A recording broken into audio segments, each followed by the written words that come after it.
चंदूकाका सराफमध्ये फिल्मी स्टाईल चोरी, 3 महिला 1 पुरुष आणि गायब गंठन. भाऊ फक्त बघतोय म्हणत मिनी गंठनच गायब केलं. अहिल्यानगरच्या सावेडीत दुपार अगदी निवांत सुरू होती. शोरूममध्ये ग्राहक येत होते, दागिने चमकत होते आणि कर्मचारी नेहमीप्रमाणे कामात व्यस्त होते. पण काही मिनिटातच असा खेळ झाला की कर्मचाऱ्यांनाही कळलं नाही आणि 2 लाखांचं सोन्याचं मिनी गंठन हवेत विरलं. सावेडीतील प्रसिद्ध चंदूकाका सराफ प्रायव्हेट लिमिटेड शोरूममध्ये 3 महिला आणि 1 पुरुष अगदी सभ्य ग्राहक बनून दाखल झाले. थोडं नवीन डिझाईन दाखवा, अजून काही आहे का, असं म्हणत त्यांनी कर्मचाऱ्याला चांगलंच गुंतवून ठेवलं.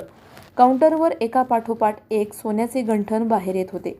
पण या ग्राहकांच्या टीमचा खरा डोळा एका मिनी गंठनवरच होता, असं आता समोर येत आहे.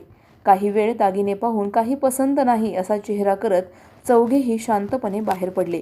मात्र खरी फिल्म तर त्यानंतर सुरू झाली.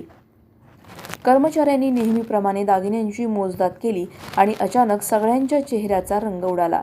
2 लाख रुपये किमतीचं सोन्याचं मिनी गंठन गायब झालं होतं. दागिने पाहायला आले होते की हात साफ करायला, असा प्रश्न आता चर्चेत आहे. या प्रकरणी तोफखाना पोलीस ठाणे येथे गुन्हा दाखल करण्यात आला असून पोलीस सीसीटीव्ही फुटेजच्या आधारे त्या सोन्याच्या टोळीचा शोध घेत आहेत. प्रतिनिधी स्वामी गोसावी, न्यूज 24 घडामोडी, अहिल्यानगर. अशाच बातम्यांचा आढावा घेण्यासाठी आजच आपल्या YouTube चॅनलला सबस्क्राईब करा. बातमी आवडल्यास लाईक करा आणि इतरांपर्यंत शेअर करा.